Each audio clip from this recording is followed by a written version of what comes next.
'Twas the night before Christmas, and deep in the house a creature was stirring, ready to pounce. The stockings were hung by the chimney with care, whilst phantom footsteps ascended the stair. The children were nestled, all snug in their beds, but a dark shadow figure loomed over their heads.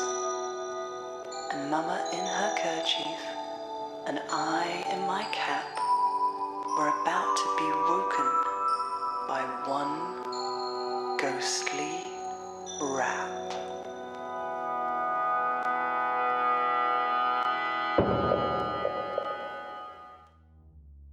Ding dong merrily, fa la la la la, and deck the halls with ghouls and ghosties. I'm Lil. And I'm Fitz. And this is your bumper Christmas episode of Knock Once for Yes. Well, that was 2021. Moving on. In all seriousness, though, it has been a heck of a ride these last couple of years, and we both want to thank you all for joining us and for your support, and likewise, we would like to offer our support to you. We've been having a wonderful time on our Patron Zooms, and it's so great to interact and have some fun with you all. So, as we've mentioned before, any of you that are struggling or lonely, especially over the holiday season, please do reach out to us. We've got the Facebook group, which is a great little community. I'm on Twitter a fair bit, and Lil tends to keep an eye on our Instagram. And if you just need a chat with a real human, then do get in touch and we can set up a virtual coffee and a chat. This isn't just for patrons either, so don't feel like you can't reach out if you need to. I keep some weird hours too, so don't worry about time zones either. For now though, it's time to have some Christmas cheer and a bit of fun. Indeed, and what have we got coming up in this jam-packed episode today, Fitz? Well, we've got a bit of a theme going on this episode, and it's all about ghostly carriages. There's even one on the paranormal radar. We'll be bringing you our favourite festive phantom carriage stories, as well as chatting with Michelle and Gillian of Haunted Heritage about a very famous ghostly carriage tale. And of course, we've got some spooky listener stories from Bob, Ruthie and Gareth, but if you are worried that we might have forgotten, fear not, for of course we also have the unbelievably cheesy KOFY Christmas quiz. Yes! And whilst we're on the subject of Christmas quizzes, thank you to all of you who joined us for the very first Patron Christmas quiz. We hope you all enjoyed it as much as we did, and congratulations to Selena for her victory. But before we get stuck into all of that, we just want to say a massive thank you to our latest patrons. Samantha Scheller, Jenna, and to Cicelyne Turpin, Kelly and Travis Osterhaus for upping their pledges. And to Jacqueline and Bruce Cochran for their support through Ko-fi. Thank you so much to all of our patrons and Ko-fi supporters. It is entirely thanks to you that we can afford to keep making the show. We are hugely appreciative of your support and can't wait to bring you more spooky content going into 2022 and beyond. Channeling your inner Buzz Lightyear there and beyond. Well, Fitz, what have we got on today's Paranormal Radar? And I have a feeling it might just be a ghostly carriage.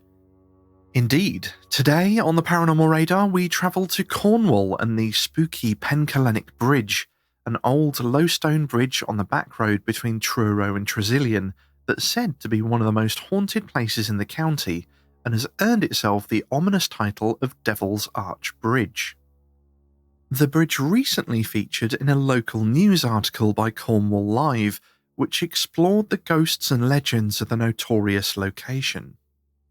The name Devil's Arch Bridge seems to be tied into a local legend that if you dare to walk under the bridge, you must hold your breath or the devil will come and get you. Whilst that may be a little over the top, the low stone bridge does create a dark, slightly claustrophobic and spooky looking tunnel, and I can fully understand why locals would be wary of passing under there. Not least of all because of another, slightly more probable local legend, that of a highwayman who would lurk on the top of the bridge, dangling a noose over the top, with a view to snaring carriage drivers passing under the bridge and plundering the stranded coaches.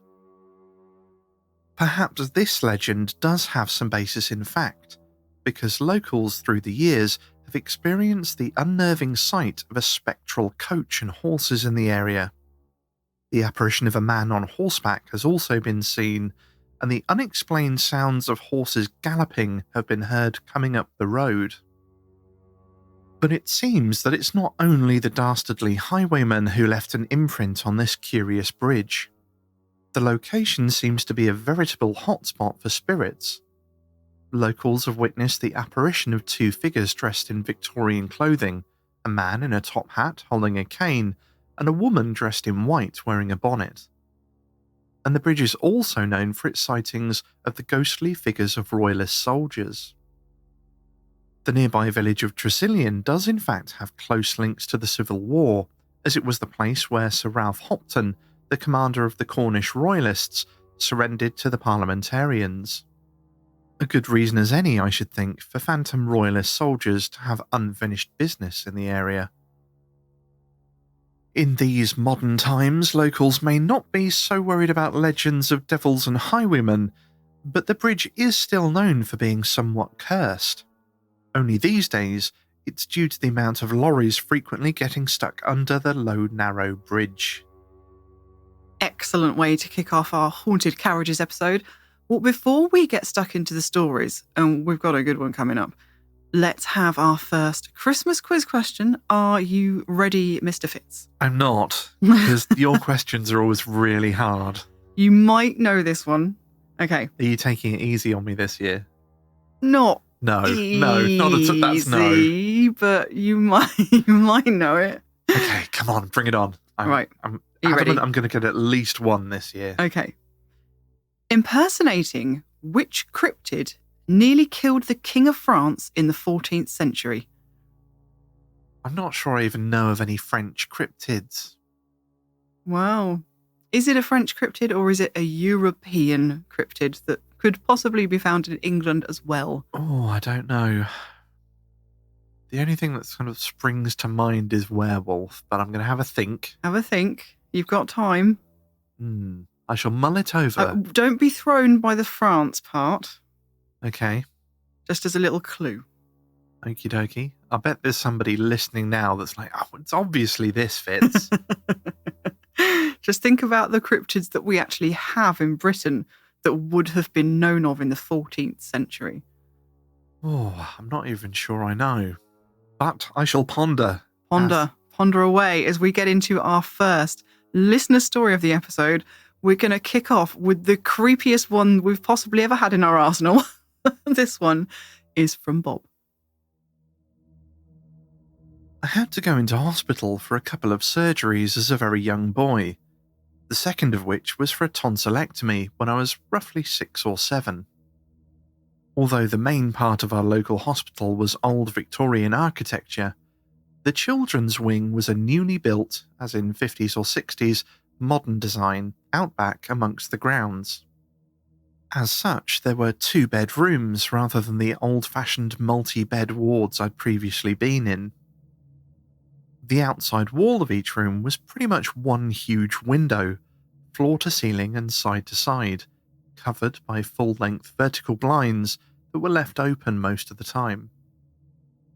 This afforded a lovely view during the day of the grassy lawns and trees of the hospital grounds, with some other buildings in the distance. These days, a simple operation such as mine is an in-and-out day job, but back then it required me to be in for at least 3 days, barring complications. So I was admitted one afternoon, with surgery scheduled for the next day, and put in a bed nearest the window, another boy already occupying the other bed. My parents stayed to settle me in for as long as they were allowed, but eventually were shooed away by the matron, and I was left alone. I won't say I was a brave little soldier. I was terrified about the surgery, but I had enough of my own toys and stuff to occupy me until the nurses said lights out for the night. Now, here's where things got weird for me. I awoke sometime during the night and realised that the nurse had left our blinds completely open. The grounds outside were pitch black, a stark contrast from the daytime view, But that wasn't what was scaring me. Right in front of me, as I lay on my side facing the window, there were 10 or more people pressed up against the glass.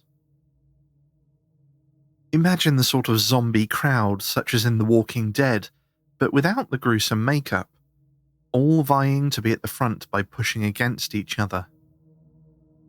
The ones at the front being squashed against the pane by the ones behind in an effort to be noticed.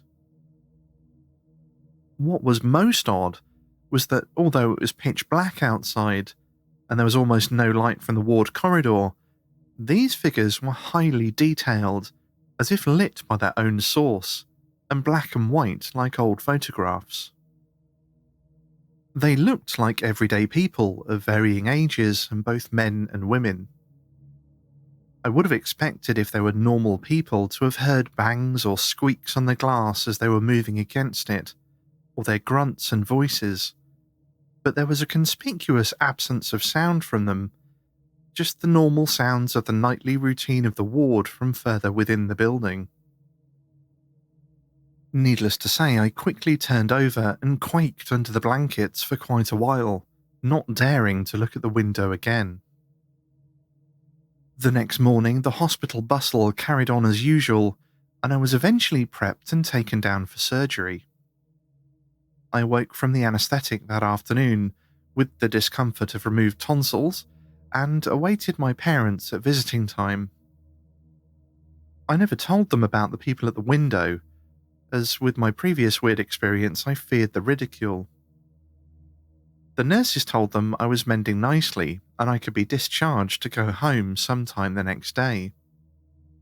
As the end of visiting hours rolled round, I tried to get my parents to take me with them, in typical whining childlike fashion, but to no avail. I was doomed to another night in the ward. Sure enough, the nurses had left the blinds open again. I had checked earlier to see if there was some way to close them, but there didn't seem to be any, to a 6-year-old anyway, obvious mechanism. Night soon came, but the pain in my throat kept me tossing and turning instead of going into my normal deep sleep. In the fitful sleep of the wee small hours, I turned over to see those same creepy people at the window again. They looked almost pleading, like see me, instead of threatening or trying to be scary. But scary they were, to me, by their very presence. So, in a repeat of the previous night, I turned over to cower under the sheets, eventually giving in to sleep again. I could not get out of there quick enough when my parents arrived to take me home the next day. Lots of jelly and ice cream for my sore throat helped to soon remove the experience from my young mind, but not to be forgotten entirely. You may attribute this experience to pranksters or trespassers on the hospital grounds, but they were a pretty mixed bunch, both old and young, which I would have to say was an improbable grouping. Bear in mind that this was the early 60s and that would have been some bizarre behaviour back then. Me, I've looked back on this many times as an adult and can only surmise that I attracted them for whatever reason, that they were the spirits of the recently deceased from elsewhere in the hospital, confused about their state and looking for some guidance. Quite why they were held back by the glass of the window, I'll never know. One would have expected them to drift right through as if it were nothing. Perhaps, being recently parted, their essences were still somewhat constrained by physical laws and the solidity of material objects. I do hope they soon manage to move on and aren't still there, trying to attract someone else's attention. Thank you so much to Bob for sharing that story, but Bob, I don't know how you ever slept again after experiencing that. That is the most terrifying thing I've ever heard. I know that you were saying that they obviously weren't trying to be scary, which is completely fair enough. But even so, that's utterly terrifying. Yeah, the first thing you think when you read through that is, oh, he's in for surgery. Maybe it was the medication, but no, But this was the night before. before the surgery. And I can completely understand the instinct to cower under the duvet. Done it many times. I would do myself, that as an adult, let alone a 6-year-old. But I do that when I think I've seen a glimpse of something or I've heard a strange noise. If there was a crowd of people pressing up against the window, I think I'd run. But I think he's right. You'd have heard something. I mean, the chances of that being a crowd of actual people in the 60s is zero, basically, isn't it? I mean, I know you do get people sort of doing group activities like that now, sort of role-playing and stuff like that, but you would never have had anything like that in the 60s. It just would not have happened, especially not on a hospital ground. I was going to say, at a hospital, even if you tried it now, you'd probably get arrested. Yeah, exactly. It's not going to have been real people. But that gave me chills. Mm-hmm.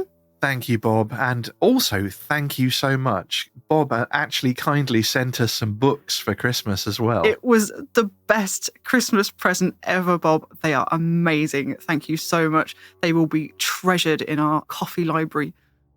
So, Fitz, have you had a think? I've done my best to have a think. Impersonating which cryptid nearly killed the King of France in the 14th century? Well, the only cryptids that I can come up with are black shark, werewolves, and I'm struggling to think how far back a lot of these things go. And shug monkey, Norfolk Bigfoot. Well, you wouldn't be a million miles away with the Norfolk Bigfoot, but what else does the Norfolk Bigfoot sort of have in common? What does it maybe stem from or get confused with? The mythology gets a little bit murky post-medieval times. You've thrown me even further away from where I was now. Shall I put you out of your misery? Me, I'm afraid. Okay. Yeah. The answer is a woodwose, a medieval cryptid described as a wild man of the woods, a bit like a cross between the mythical Green Man and a European Bigfoot. Very popular in Norfolk. Very tall, extremely hairy, usually naked and carrying a club. Charles VI of France decided that he and 5 other men of the French nobility would dress up as woodwose and perform a dance at a masquerade ball in 1393. Their costumes, this is where it gets dangerous, were made from linen soaked with resin in order to attach the flax that gave him a shaggy, hairy appearance of the woodwose. Now, as you might imagine, being covered head to toe in resin was extremely flammable, and naked flames were strictly prohibited in the immediate area surrounding the dancers. Unfortunately, Charles's brother, the Duke of Orleans, didn't get the memo and strode into the ball late, drunk, and carrying a lit torch. The story goes that he held it up to one of the costumed men to identify who was under the hairy mask, and a spark from the torch caught the very flammable costume. Now, the king was saved from meeting a fiery end dressed as a woodwose when his quick-thinking aunt, the Duchess of Berry, threw her voluminous skirts over him to protect him from the sparks. Presumably, her skirts were made of something a lot more fire-retardant, whilst another dancer dove into a vat of wine to put out the flames. So, I'm not sure whether the moral of the story here is 1, don't impersonate a woodwose, 2, don't arrive to a party drunk, late and wielding a flaming torch, or 3, a vat of wine can sort most things out. And this question was shamelessly inspired from our good friends over at the Weird Norfolk podcast, who did a whole magnificent episode on woodwose lore and history. So if you're interested in woodwose, do go over to their website and check it out. We'll put the link in the show notes. So 0 points for Fitz. Do I even get half a point for getting Bigfoot, Norfolk Bigfoot? It's close, isn't it? Yeah, you can go on. You can have half a point. To be fair, it was a difficult one. Indeed. I'm aware of woodwose, but I haven't ever sort of researched them. So if you'd have specified Norfolk Bigfoot, I would have given you the whole point. But I did say Norfolk Bigfoot. No, I said Norfolk Bigfoot. No, I said Norfolk Bigfoot. Oh, okay. All right then. You can have half a point. Half a point. Because okay. It's Christmas. Fair enough. I think I've been a little bit easier on you this year, and I'm regretting it. Well, not all the questions are that hard. Good. Well, I took my inspiration for your first question from the very first Christmas quiz that we did. Oh. In our very first quiz, you asked me a question about all of the locations that Anne Boleyn is said to haunt. Oh. As it turns out, Anne's father Thomas's ghost is also said to be seen each year on the date of his daughter's execution. He's said to pass over Aylsham Bridge in Norfolk, but my question is how many other bridges does Thomas Boleyn cross each year? Oh no, I looked this up earlier. Oh, did you?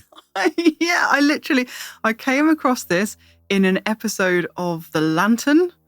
Oh. That wonderful 70s zine Yeah. About Norfolk law. And it was in there and I can't remember. Okay, give me some time. Give me some time to think about it. Yep, you've got all the time it takes to share our next listener's story. And this one is from Ruthie. A couple of weeks ago, I had a flare-up in my arthritis which aggravated my back injury and gave me a migraine. I was in a bad way, so I went over to my dad's. Between his years as a builder, he was a remedial massage therapist. Yeah, it's a bit strange, but I'm so grateful for it. He set up the massage table and managed to dial back the migraine and calm the back pain down. So I sat at his kitchen table and had a cuppa and chatted.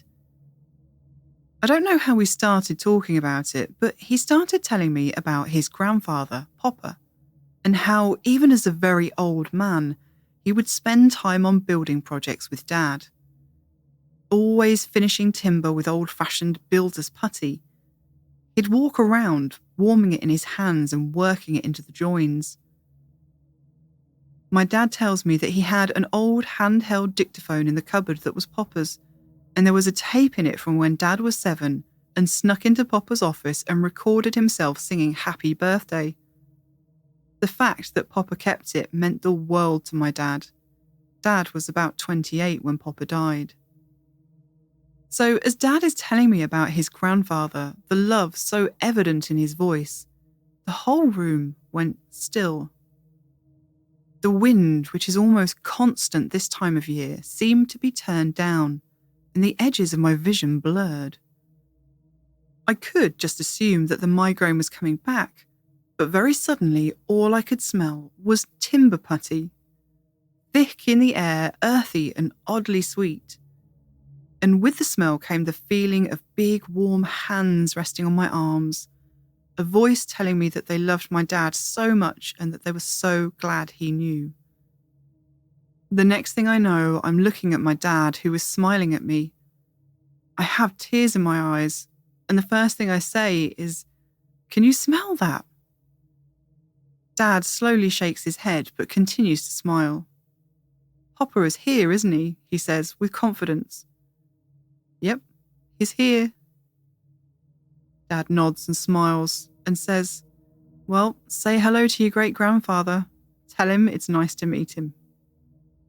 And so I did. The smell slowly faded with just the faintest hint of peanuts lingering.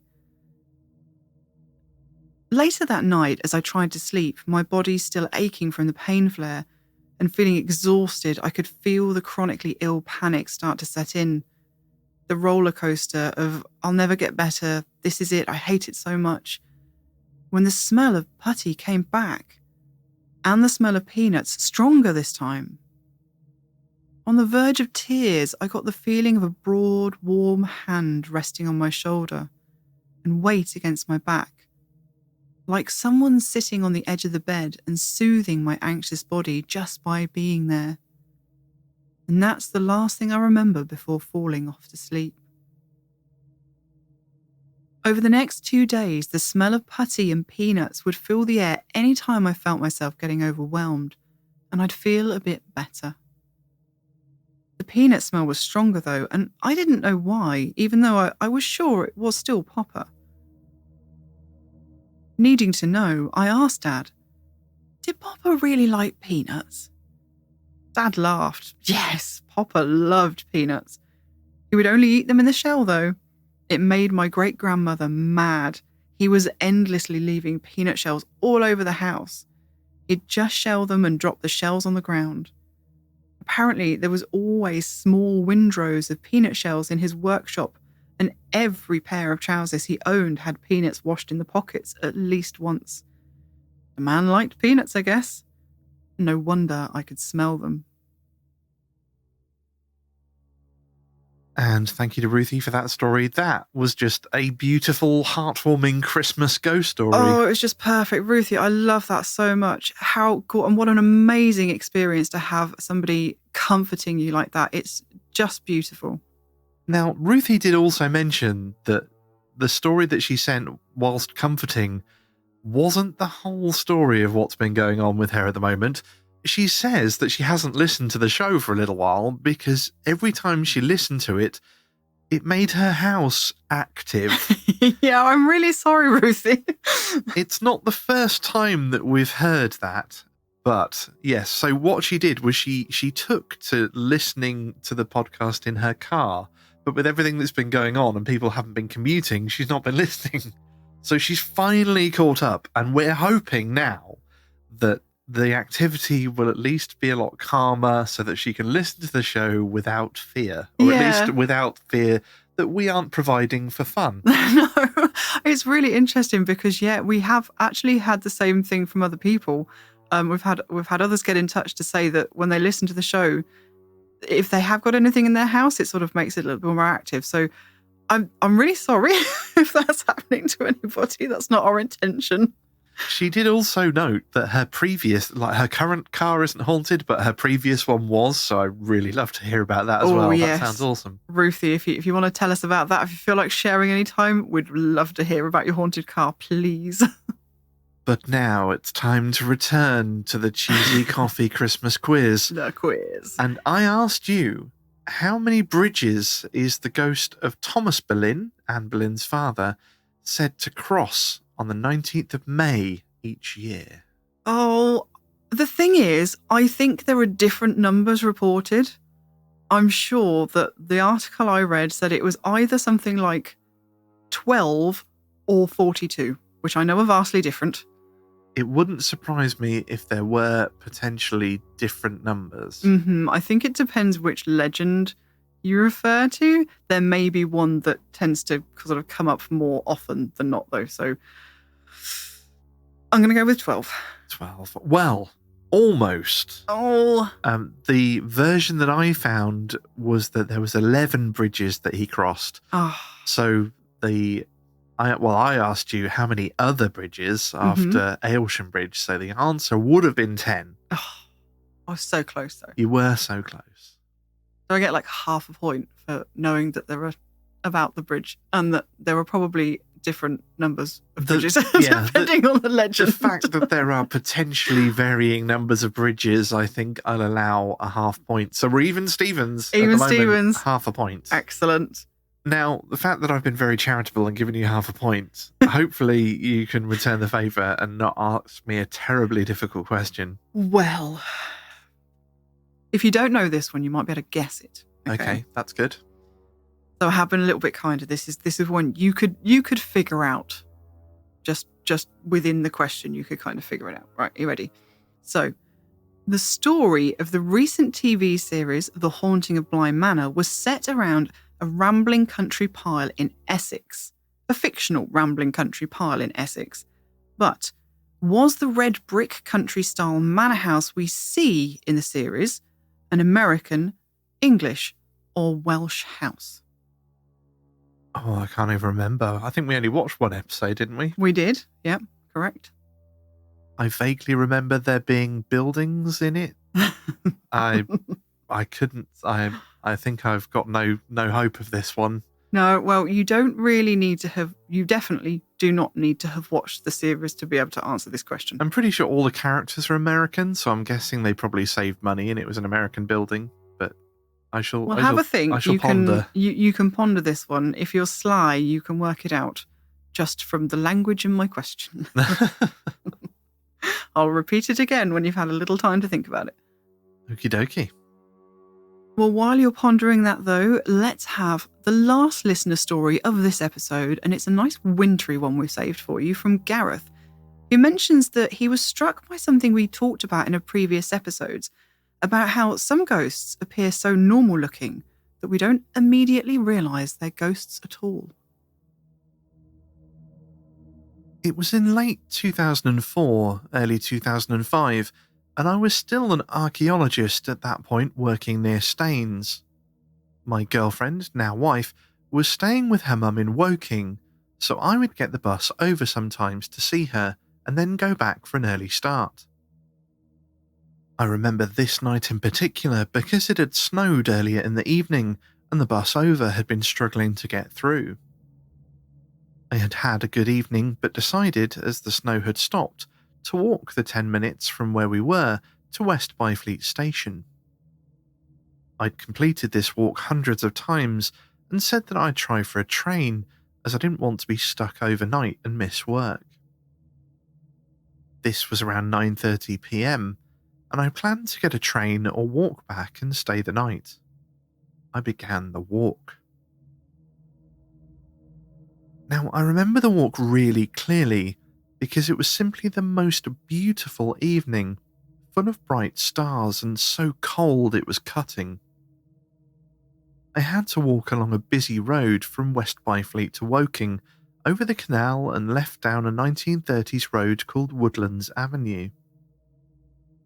The walk was only complicated by the snow that had turned to a hard crust of slippy ice that crunched underfoot.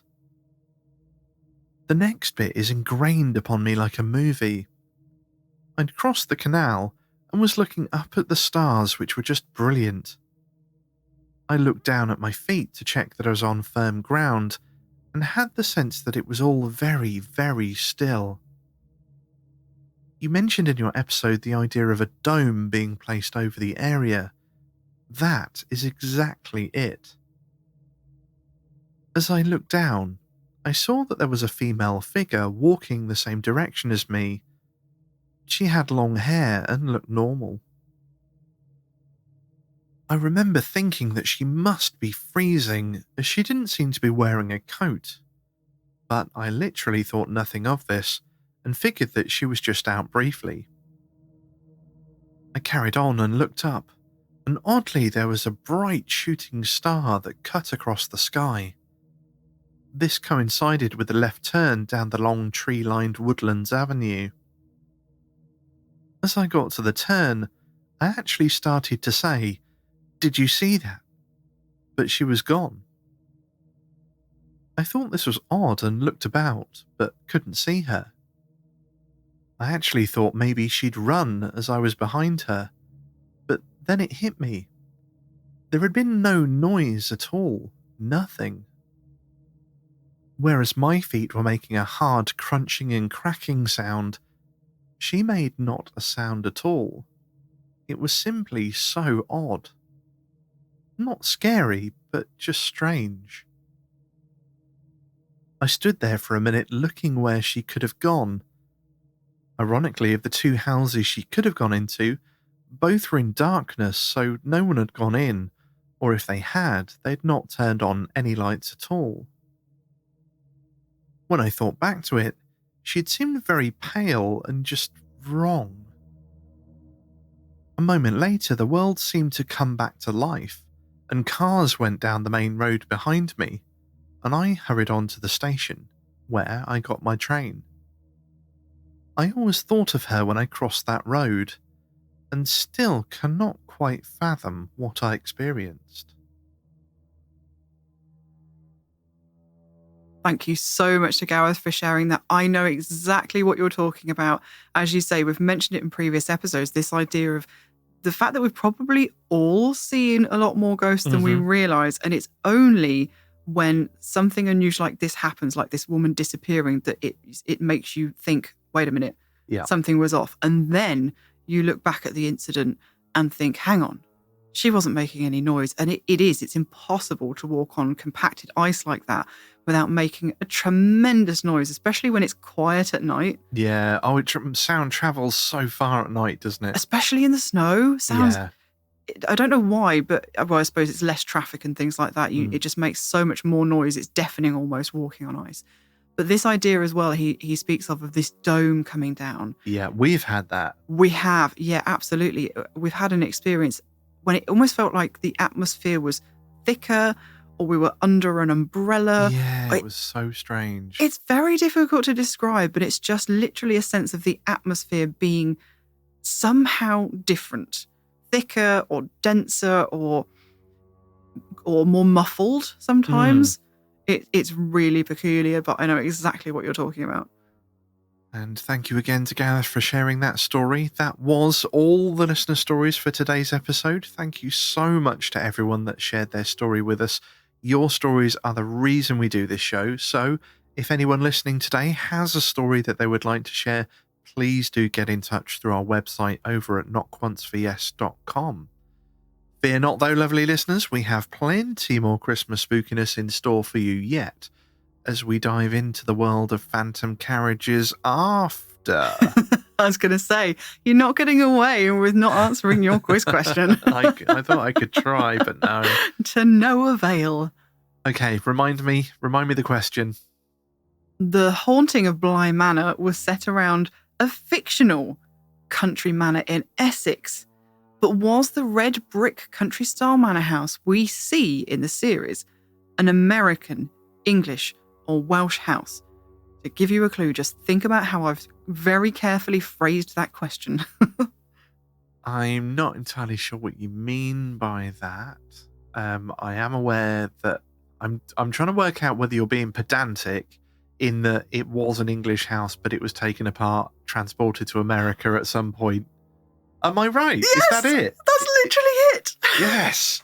I literally was being very pedantic in my language, and I knew that would give you a bit of a clue, but to be fair, it was a hard question, so, having a clue was trying to give you a clue. See, I was being super cynical, and my brain was just like, it's an American show, they probably saved a bit of money on the budget by just taking a house that was built in a sort of European style, but no, because I am aware of certain things.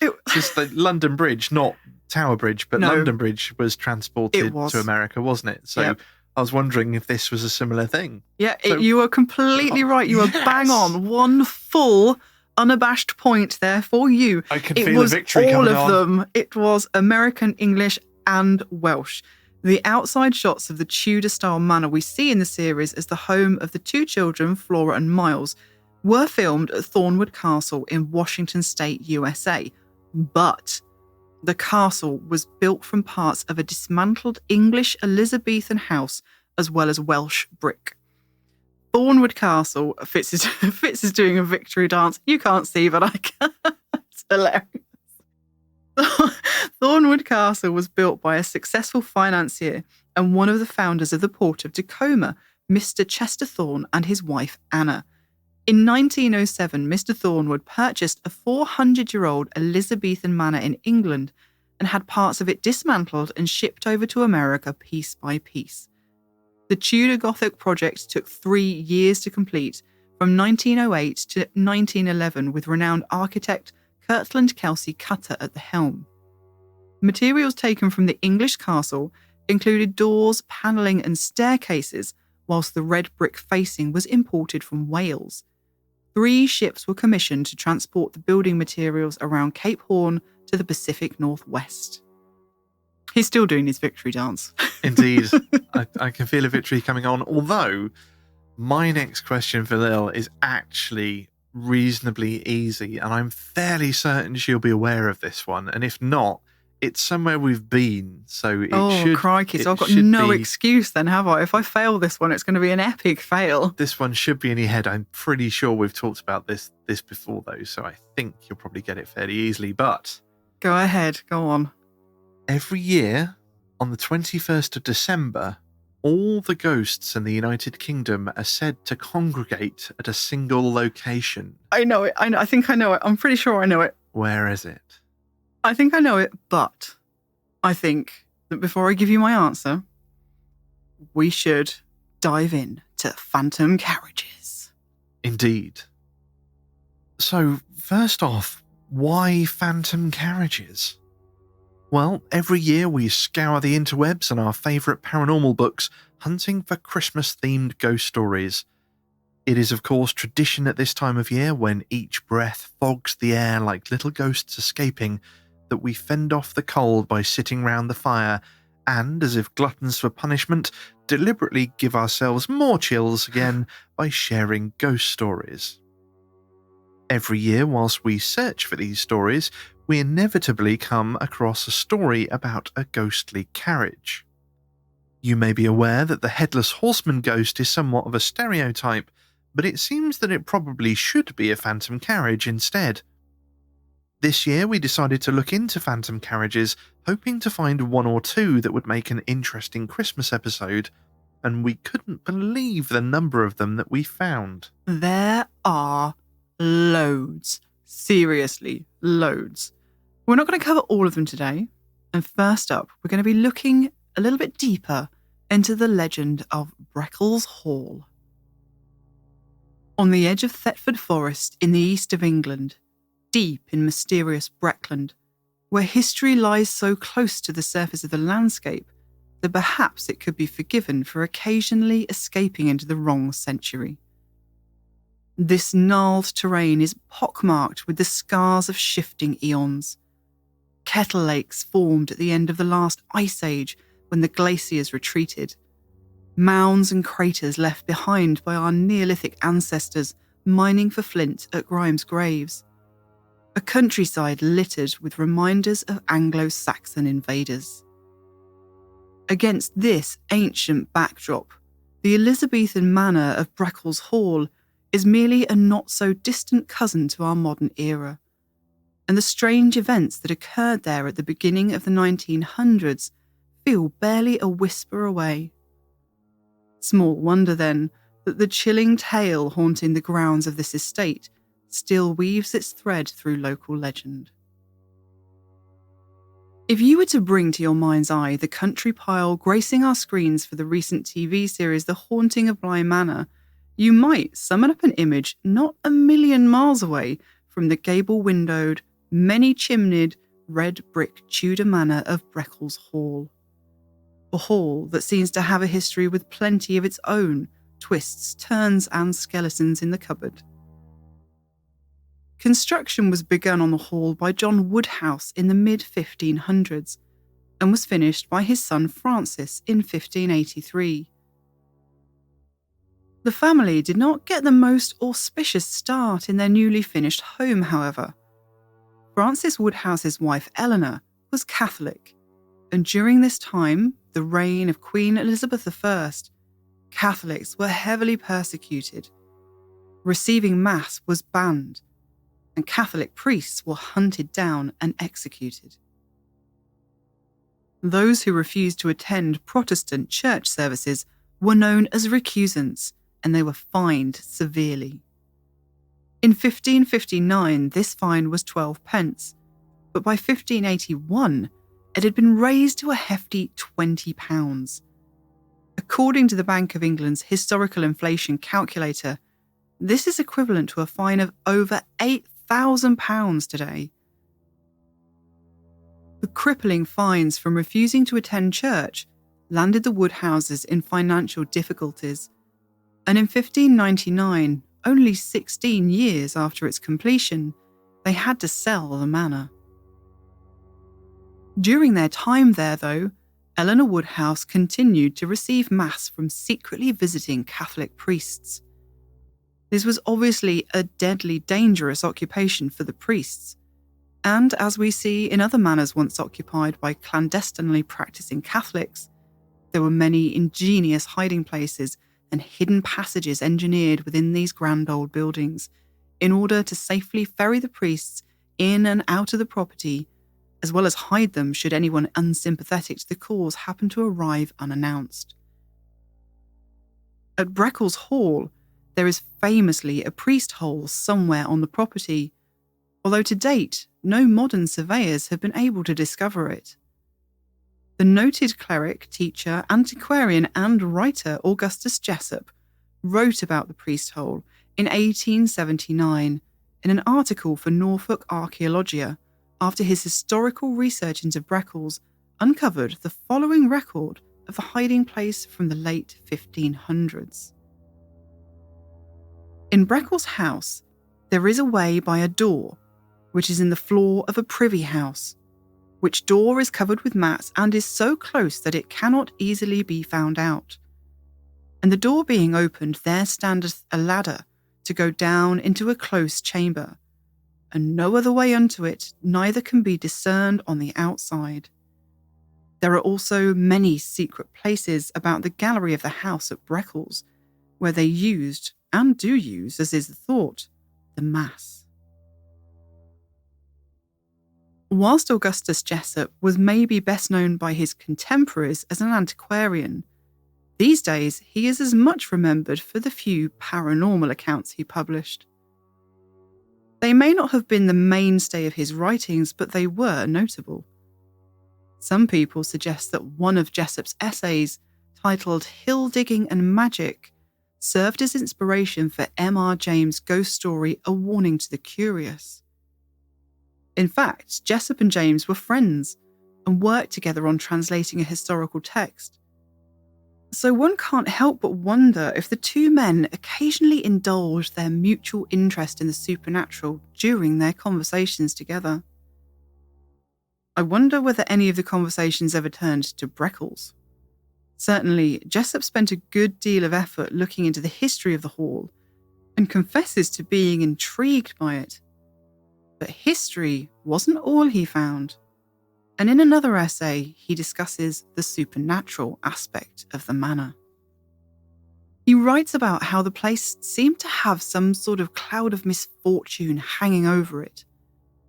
The estate bounced from one owner to another, with no family apparently flourishing there. After the Wood houses were forced to sell, the next family to take on the estate petered out with no heir to pass the lands to. A surgeon then took ownership, but he all but abandoned the hall, allowing it to deteriorate before tragically taking his own life on the property. After this, it was partially dismantled and used as a farmhouse, and so continued its declining fate until the early 1900s, when it was finally rescued by Charles Bateman Hanbury, who set about restoring it. Jessup also remarks upon a very curious tale that one former resident who had lived and died in the house and was buried at St Margaret's Church, just a mere stone's throw from the hall, had given the peculiar request that she be buried upright. As Jessup puts it, with her head not 6 inches from the pavement of the chancel. I wasn't able to find out any more information on whether or not this might be true, but the author certainly seemed to feel it added to the strange shadow cast over Breckels' history. It seems that the antiquarian felt that all this was a ripe environment for ghosts and hauntings to take hold, and he says as much in his musings on the unfortunate property. Put all these things together, and if Breckels Hall is not a haunted house, and has not been a haunted house for 300 years, all I can say is that it ought to have been. I have my own suspicions, and they are strong ones, that it was dismantled at last because it was held to be haunted. Having discussed Breckels Hall with a friend who spent some time there as a child, Jessup finally heard for himself the ghostly legend associated with the manor, a tale which was well known among the locals and well feared. On the long winter nights drawing near to Christmas, every man, woman and child knew to stay well away from Breckels Hall, as it was said that at Christmas time, the ghosts of the hall made merry. And if you peered into the windows at midnight, you would see figures in powdered wigs and sweeping ball gowns, dancing the long-forgotten steps of centuries past. And if you were really unlucky, you might encounter the phantom coach, known to silently travel the dark country lanes, and the beautiful but deadly lady who alights from it to fetch away any poor soul unfortunate enough to be in its path. But one Christmas, some of the villagers grew bold, or maybe foolhardy, and didn't heed the familiar warning. That year, the hall was empty, shuttered, dark and cold, with the gentry away and no one left but the old gamekeeper, whose hearing wasn't what it used to be, and who spent his nights dozing by the fireside instead of keeping an eye on the estate grounds. For then, just as there is now, there was dense woodland behind the manor, and those woods were inhabited, as all such estate woodlands were, with many pheasants. Fat, juicy pheasants all ready for the Christmas pot of any poacher who would chance their arm on landing a bird for the table and getting off the estate without being caught, of course. Knowing that the house was empty, and the elderly gamekeeper would likely be snoring the long, icy night away, the temptation was too much for a gang of local ne'er-do-wells, amongst them a chap called George Mace.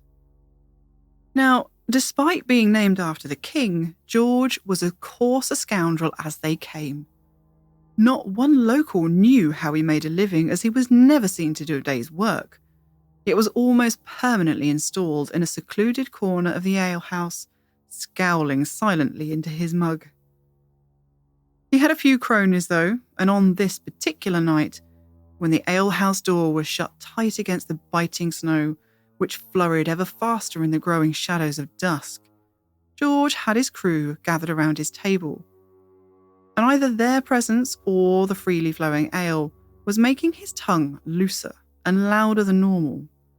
So the surrounding locals overheard when he declared that he was going to have himself some of those nice fat Breckels pheasants tonight from right under the old gamekeeper's nose. There was a pregnant hush that rippled through the alehouse as the locals inhaled sharply and looked up from their mugs and conversations. None of them really wanted to interact with George, and the less they had to do with any of his wayward plans, the better. But there were those among them who felt they couldn't turn a blind eye, who felt a responsibility to remind the rough band of just what happened to those who got in the way when the phantom coach was abroad. Someone stepped up and said aloud what all the rest were thinking. "The coach will be about this night. You know what will happen if you see her. It'll be the end of you." George spat out careless retorts. He wasn't scared of an old wives' tale. And maybe his men weren't either, or maybe they just didn't dare lose face in front of their ringleader. But either way, the whole band trooped up to the hall late that night, skulking through the dark woodland in search of game.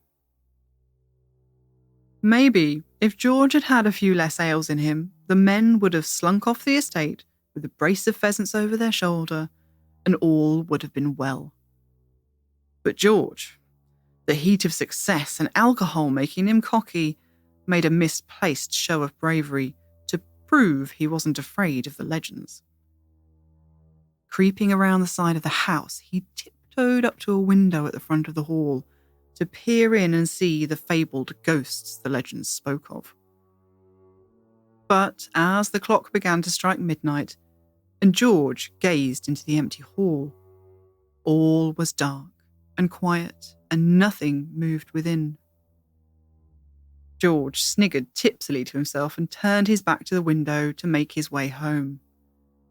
But as the last stroke of midnight rang out through the freezing night air, the windows of Breckels Hall lit up, casting silhouetted patterns of the stained glass windows onto the snow at George's feet.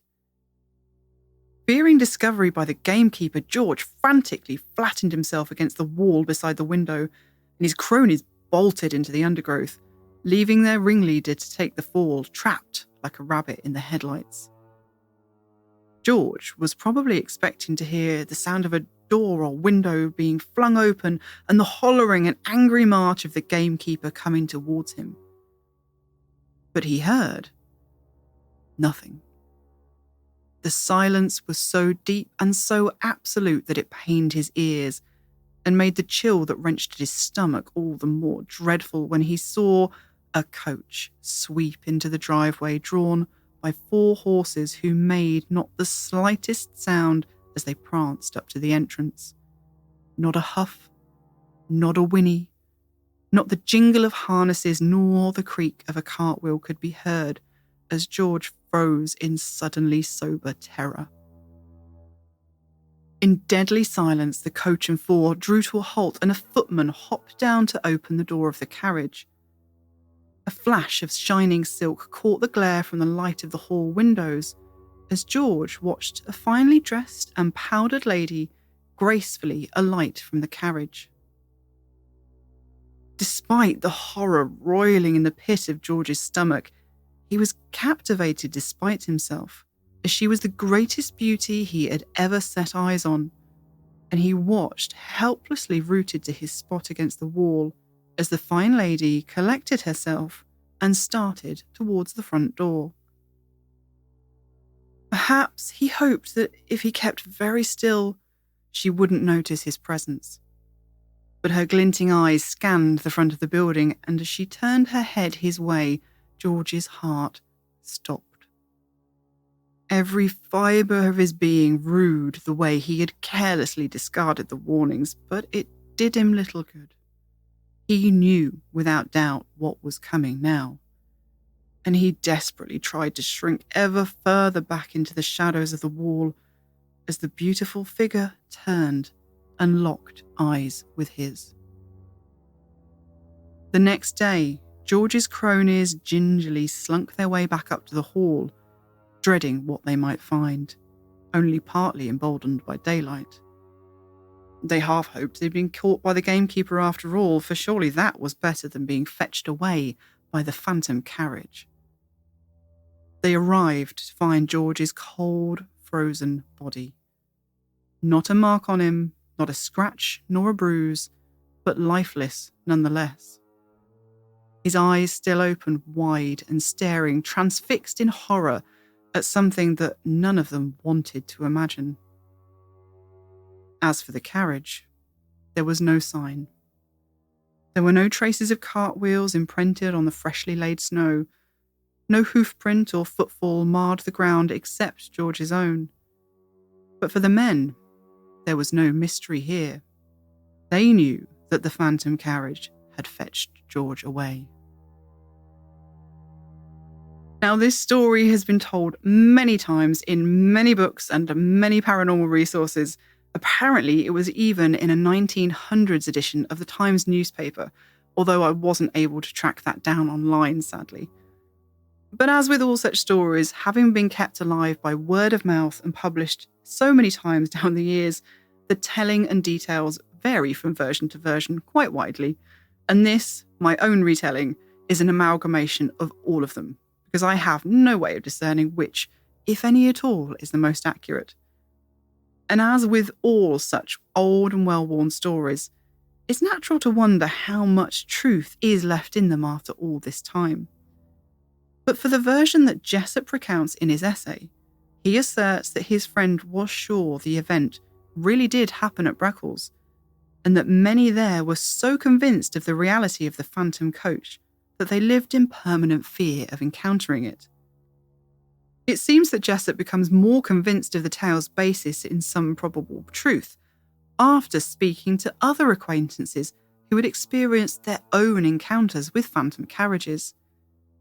The witnesses were from various locations around the country, but their stories were just as inexplicable.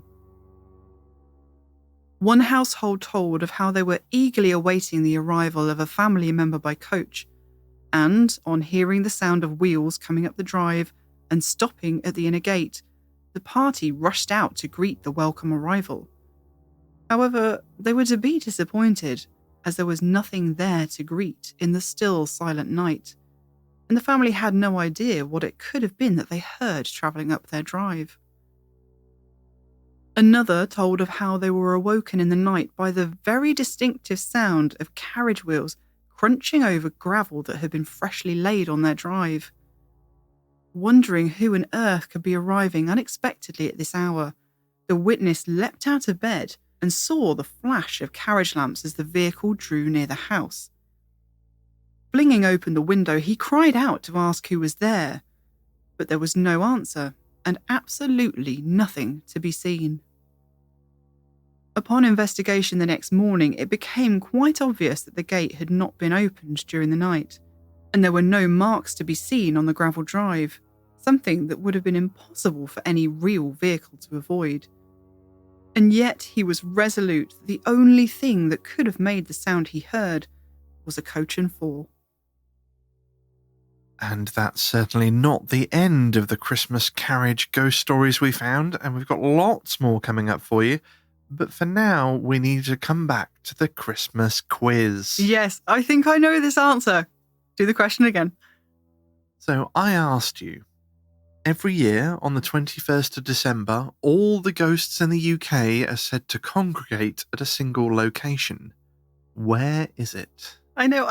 It's the Stiper Stones in Shropshire. It is the Stiper Stones in Shropshire. Well done. Local legend has it that should the stones ever sink beneath the ground, that England will fall. Oh, I didn't know that bit. Another legend tells that the devil sits on the tallest of these stones, aptly named the Devil's Chair, every winter solstice, and calls his minions in order that they may choose their king for the upcoming year.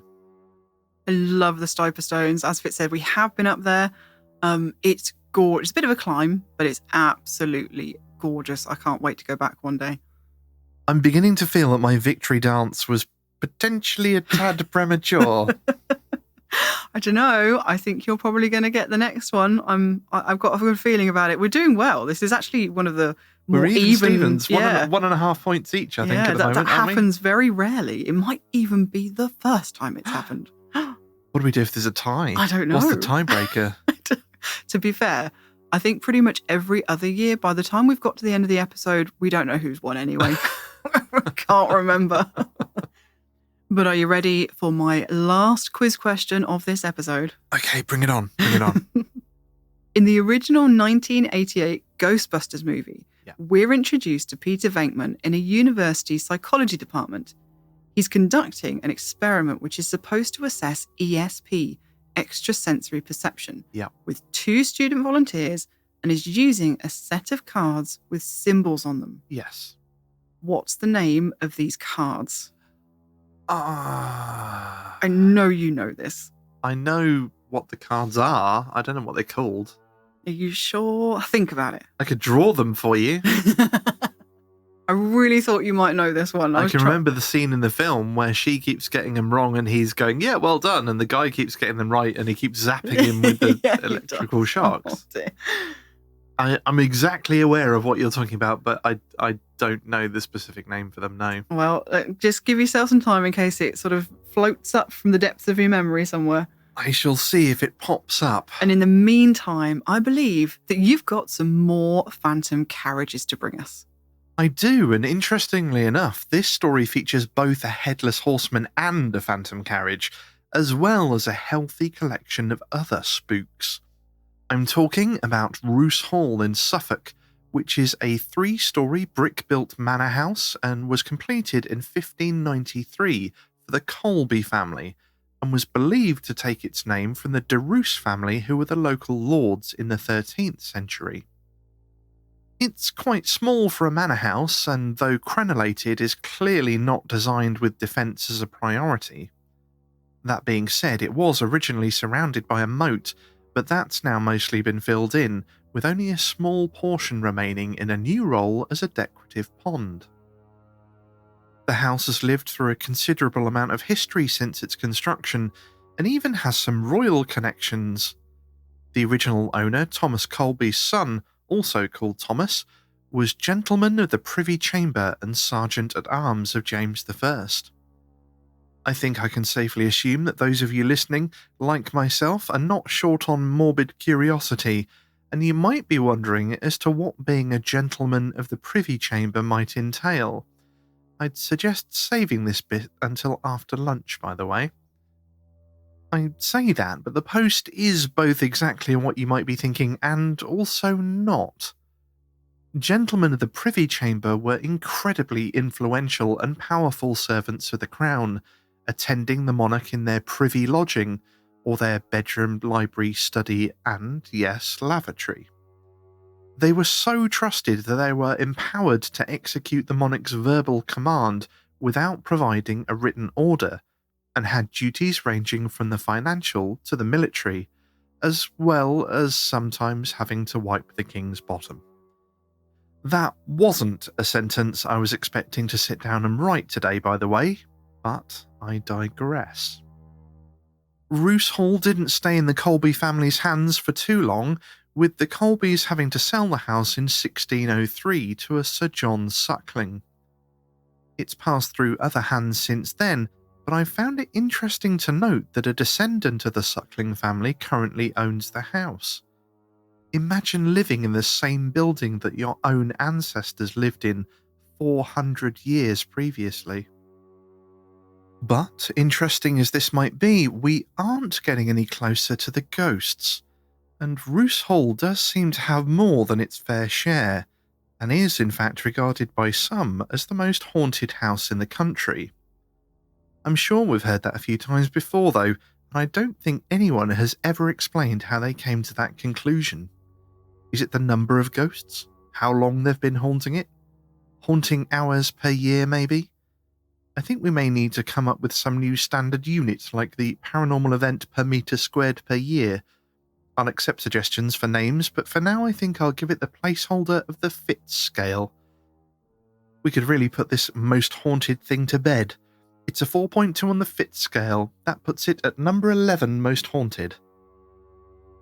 Whether it actually takes the top spot on the Fitz scale or not, Roos Hall certainly has to be a contender for the title, as it appears that the house and grounds are teeming with ghosts. That's perhaps not surprising when you learn that a gibbet used to stand on the grounds where local lawbreakers would meet their ultimate fate.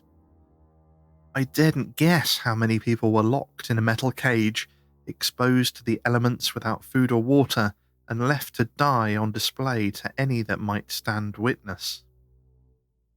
Their deaths were lingering and tortuous, and as many believe that emotionally charged events are like to leave a spectral imprint on a location, is it a wonder that perhaps there are not even more ghosts that linger here?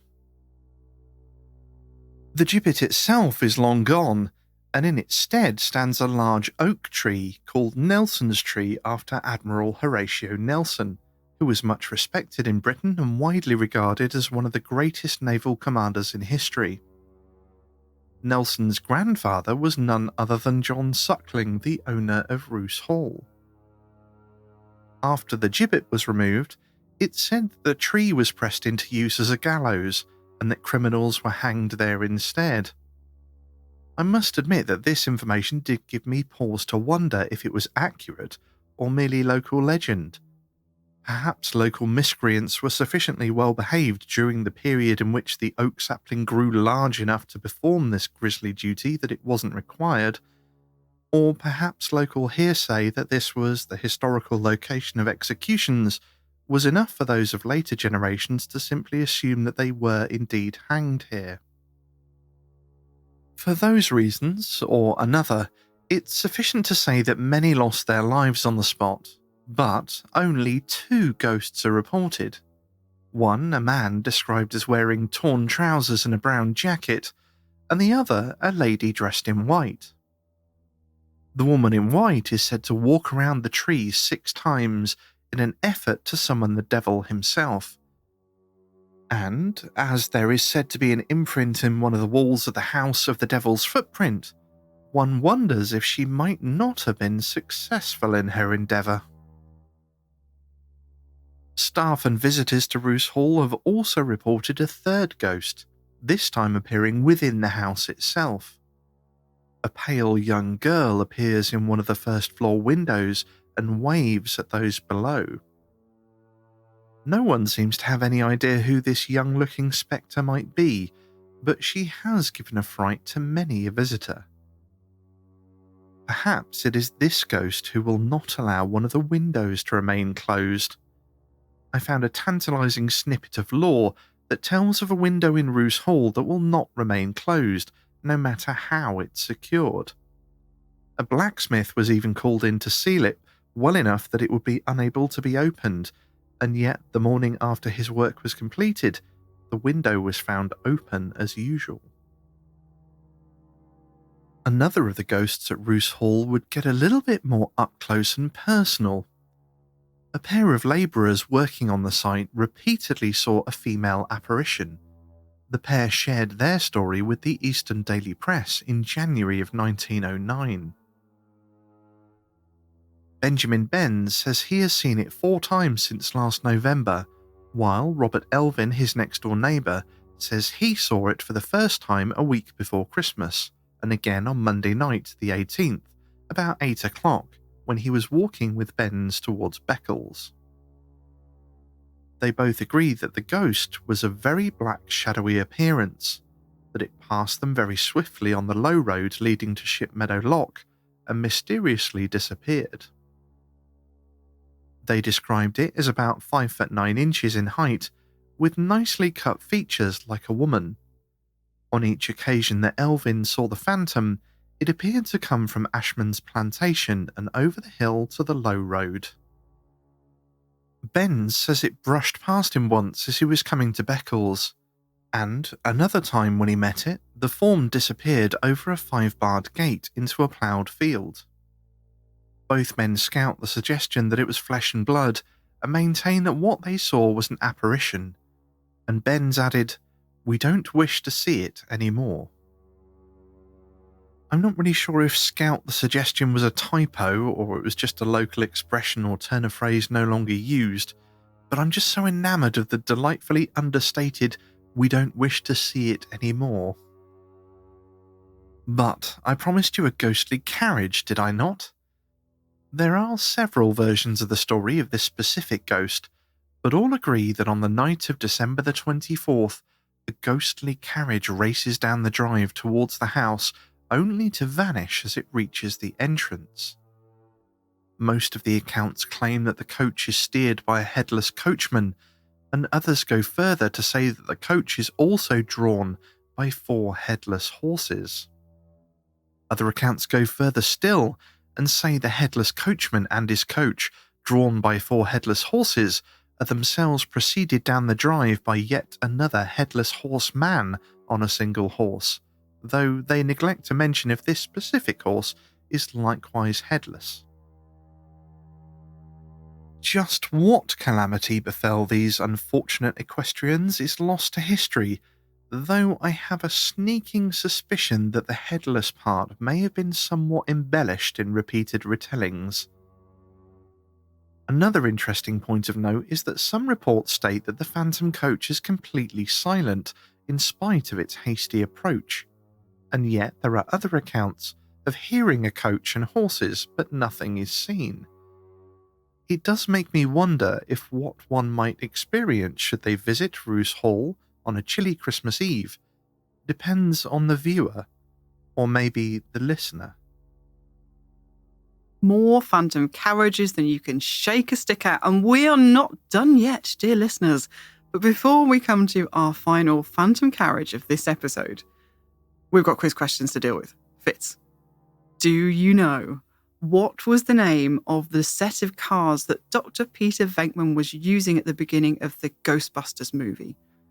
I'm going to guess they're psi cards, because it's like a psi test, isn't it? Yeah, that would have been a really good guess, but it is not the answer, I'm afraid. They're called Zener Cards, spelled Zener. They were invented in 1930s by psychologists Carl Zener and J.B. Rhine. At least I assume that. To be fair, I actually did not look up how to pronounce Zener, so if I've mashed that, I'm really sorry, listeners. I'm always so careful to look up pronunciations of things, and I dropped the ball on this one. I will hold my hands up. But according to the American Psychological Association, Rhine became interested in examining ESP after hearing Scottish author Sir Arthur Conan Doyle give a lecture attesting to the scientific proof that one could communicate with the dead, and he subsequently set up a laboratory to test subjects for psychic abilities. The Zener cards are a deck of 25 cards featuring 5 sets of 5 different designs. The symbols featured are a hollow circle, a plus sign, 3 vertical wavy lines, a hollow square, and a hollow 5-pointed star. According to Wikipedia, in a test for ESP, the experimenter picks up the card in a shuffled pack, observes the symbol, and records the answer of the person being tested, who would guess which of the 5 designs is on the card. The experimenter continues until all the cards in the pack are tested. As Fitz said, we're all familiar with those designs. They're probably, for all of us 80s children, they're probably seared on our memory. I remember them well, just not what they were called. But you can still buy them. You can pick them up from Amazon for about £13. Yeah. Well, it's your chance to get your revenge. What is your quiz question? Is this your final quiz question as well? It is my final quiz question. Now, we're about to hear about the ghost of Lady Jane Grey being seen at Bradgate Park. But this isn't the only place that her ghost has been seen. Where else does her spirit linger? Oh my goodness. I did not look this up. Oh no. I don't know. It is your chance to get your revenge. I'm sure it's not going to... my brain's going to the obvious, but I bet it's not that. I'm going to have no choice but to just guess. But for now, the festive phantom carriages just keep on coming. And we came across another one. Not at Christmas this time, but on New Year's Eve.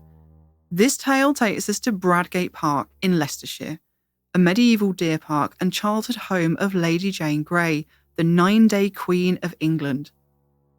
Nowadays, you can still see deer roaming through the park, but all that's left of the grand manor house is ruins. Bradgate Park is famous in Leicestershire for many reasons: its beauty, its history, and its ghosts. The most famous of which is the phantom carriage that emerges from the ruins of Bradgate House at midnight every New Year's Eve, racing towards All Saints' Church.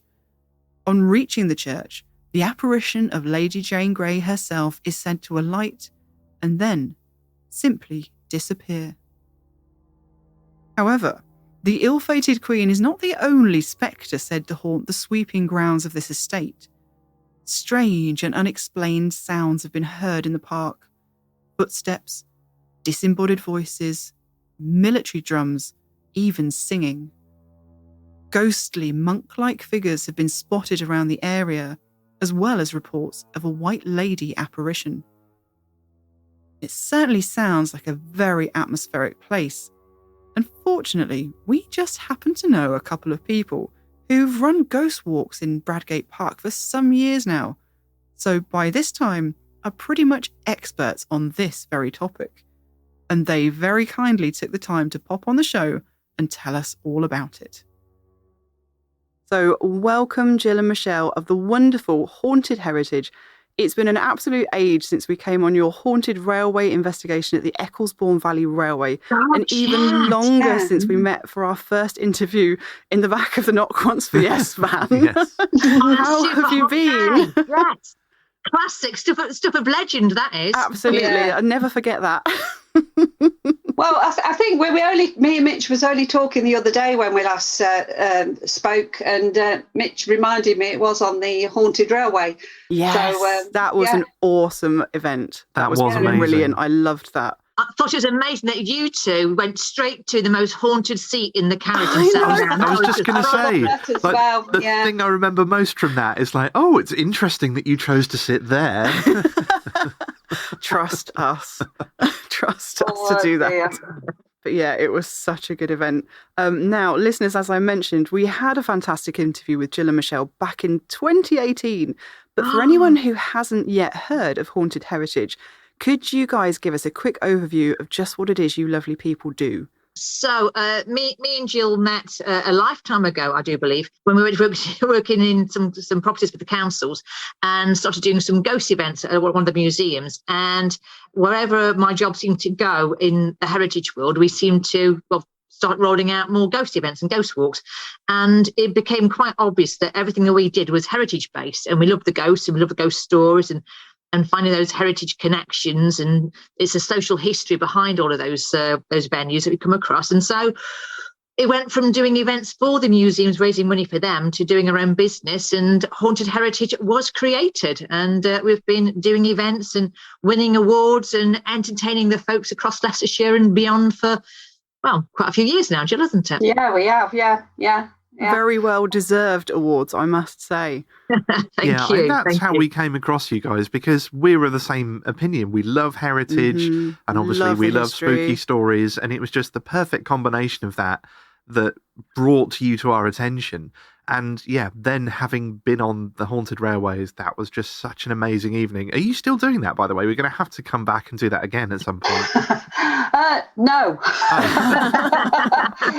Well, to be honest, the last one we did was pre-COVID. Yeah, of course. So then everything shut down and stuff like that got shut down. And there might be a possibility of us going back, but we're not sure what they're doing or what their intentions are.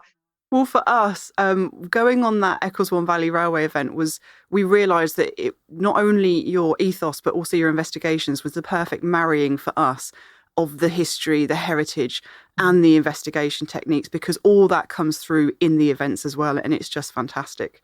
Well, thank you. Thank you for that. It is important to us. We do love the history. And I've been saying for a little while now, without the history, there's no ghosts. Yes, you're completely right. That's such a good point. It goes hand in hand. But I think both Michelle and I have got objectives that wherever we go, it's important that they learn the history of the venue or the place. And going on about Bradgate Park, one of our first walks we did there with the then director, we just wanted them to know something about Bradgate Park. And it's not just about Lady Jane Grey, although she's a very big part of it. There's lots more to Bradgate Park. So how long have you been running the Bradgate Park event? Is it one of your sort of earliest sites that you went to? As a walk, I think it was. Yeah. I've been going there for quite a while. We actually started going there when I was working at the King Richard III Visitor Centre, because I was just sending out emails to people trying to find out whether they were up for doing stuff. And I had a response back. So it would have been around 2014, 2015, something like that. Definitely. Yeah. Wow, that's a really long time to have had that connection to a place. Absolutely. Yeah. And what was really sweet was the director at the time. He wanted us to start specifically in the June, I do believe. It was in the June, because he wanted us to get several ghost walks in. So the first public ghost walk in the month before Leicester University Archaeological Field School started doing their first archaeological dig there. And he wanted to know if we would find things out before they did. And that's been quite pertinent, hasn't it, Jill, all the way through? It has, and we did. And I think things that we picked up and found, whether through my psychic pickup, but also just then probing that little bit more. Yeah, there was stuff that came up and very, very pertinent. And I think the director were really quite excited because we'd kind of told him what was there, and of course then it was all confirmed by the archaeologists, and so no, it was. Do you know what? It was good for us as well. It was a good boost for haunted heritage. The stuff that we found, and are still finding. It's what lies beneath. There's still stuff that keeps popping its head up, but that's what makes the whole thing interesting, and I just love it. I just love doing the walks. I always will do. That is so incredible. I mean, it actually leads me to, I was going to ask about the archaeological excavations further on, but my question was, because they've been doing archaeological digs the last few years, have you noticed any difference in the activity? Because obviously we hear a lot about haunted houses that have activity stirred up and changed by having renovations done. So it must be the same sort of thing, you'd think, with excavations going on. Does it alter the activity or does it sort of kick it up? I don't think it's changed it much, because there are always going to be, as I said, you can go and do one walk and it's fine. Then you can go another time, another month, and it's just, wow, it blows you away. Yeah. So I don't know, what's your thoughts, Mitch? Well, I was going to say that obviously we know the main characters around to do with the actual park. He's like I say, it's not just Jane, but I have to say the past couple of years there's been different names coming up that I can't do anything with because I don't know the surnames of the family names, but there's been more random names come up. But that I think is just down to us getting more familiar with the place and probing a bit more. Yeah, of course. There is that aspect to it, and I hadn't thought about that. Because you've been working there for so long, you've not just got the external things that might change activity. You've also got your developing relationship with the site that will make a difference. That's so interesting. just to backtrack a little bit, because we've really dived in with both feet first, which we love, and we always do. But obviously the New Year's Eve ghost carriage story is famous all across Leicestershire, but a lot of our listeners are overseas and they won't have heard it. Can you tell us a bit about the legend? Okay, the story is that there is a phantom of Lady Jane Grey, and some people get it confused a little bit. Some people say it's Christmas Eve, but majority of the time it's made reference to New Year's Eve. And that this phantom, Lady Jane Grey and her carriage, will get on at the church and make the way all the way down to the Bradgate home where the ruins now, and she disembarks from the carriage and she's never seen again. I'll come back to that because there's another side. So I'm going to throw you over to Mitch. But in a nutshell, that is basically what it is. Okay. So we're just going on the historical thing that... tell us a little about who Lady Jane Grey is as well, because obviously, you know, a lot of us in the UK will have heard of Lady Jane Grey, but again, overseas, she's not that famous a figure, I don't think. Well, Queen Jane is like, I like to call her as my best mate. Yeah. She was around in the middle of 1500s. She had very, very royal blood on both her male and female side of her ancestors. Henry VIII, the King of England, he had died, leaving his son, Edward VI, a young teenage boy. He'd done a lot of work to make it a Protestant country, and obviously had not married and sired children. So he had to choose who was going to be the next monarch of England. He was a very poorly boy, and obviously women, he couldn't choose a woman because obviously what do they know? And so but there was one slight problem. There was 23 people in line to the throne of England. All of them were female. So half of those were Catholic, so they got bin to one side. And then his two immediate sisters, there's Mary Tudor and Elizabeth Tudor, you could say, but they were still classed as bastards by the Parliament, would you believe, and which then left his cousin Jane Grey. She had a very strong claim to the throne of England. So on Eddie's deathbed, she was declared Queen of England. People call her the 9-day queen, but it was in fact 13 days. It just happened that the first few days no one told her. You'd have thought she would have got that memo. Yeah.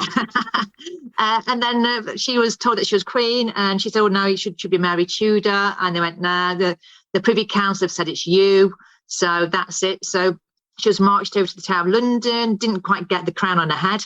But in that time, Mary had got a very good spin doctor and a very good publicist, and she'd managed to rally the country behind her and headed for London to say, that's my crown, I'll have it back, thank you very much. And the Privy Council just kind of like disappeared and left Jane to face the wrath all by herself. Oh. So then that's about it, really. So Jane was never the usurper. It was Mary Tudor who was the usurper. And 9 months later on, Jane was executed. It's a really sad story. Queen Jane, but she was Queen Jane. And what's interesting is that all the documentation declaring that Jane was alive, yes, exists. No one knows what she looks like. There's no execution warrant and there's no body. Yes, Really? I know there's a plaque in the Tower of London, but show me the body and I'll believe you. Oh, I did not know that. Yeah, it is a big mystery. You know, there's warrants for everybody else, but not for Lady Jane Grey. So where is she? Oh my goodness. Ooh. She is a missing person, and there's no one knows what she actually looks like. No portraits exist. That's so strange. She has been deleted from history for either what the Tudors did or didn't do to her. Yeah, I'd never heard of that before. We need to it's find a medieval true crime podcast to investigate. We do. Perhaps we should start one. If you want a really weird one, right, a couple of years ago, we were told during an event at Bradgate Park that the truth would be out within the 5th year. I do believe, Jill, this happened. So that would have then taken it to 2020. But of course, COVID struck, so we weren't a pause around for that.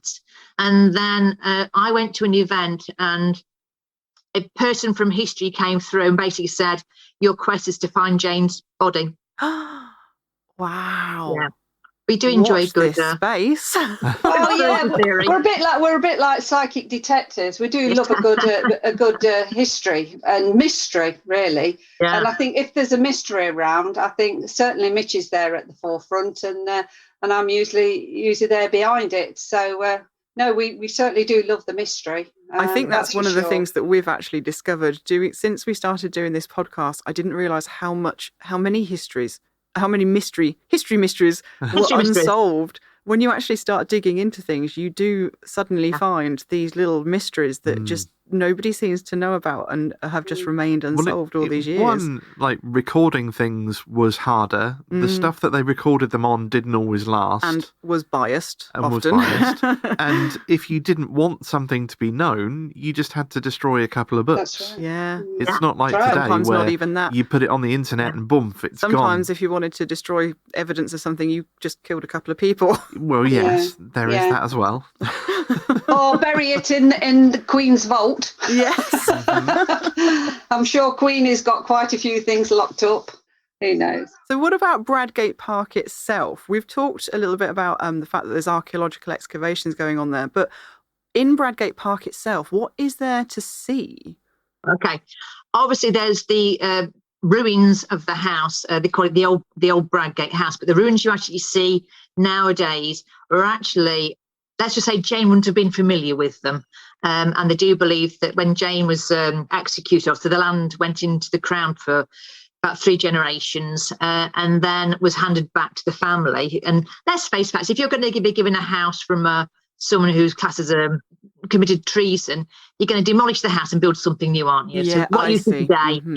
is what was rebuilt. So presumably what was there was built on the foundations of Lady Jane Grey's childhood home, though. That's right. But the ruins we see today aren't what the floor plan that she would recognise. That's exactly right. That's exactly right. Then obviously up on the hill you have the Old John Tower, which was just a very posh way of showing off your wealth. That was created by the Stamford family, because this is another nice link. So when Jane was executed, a lot of documentation was held by William Cecil, would you believe? He didn't destroy it, he kept it. And then his family ended up, he didn't have any male heirs. And so the Greys married into his family. And so they became the Earls of Stamford. So isn't that just a bit of a spooky thing that, there's something going on there, I reckon. So that Old John Tower was built as a memorial to say, look at all the money I've got on this land. And there's other old features. That is the old pheasantry down by the riverside. That was built by the Victorians for, egging up the pheasants ready for the shooting season. And all of those spinneys across the park, those walled spinneys you're not allowed to go into, they were built by the Victorians for shooting. And Jill, of course, the race course. Yeah, there is a race course.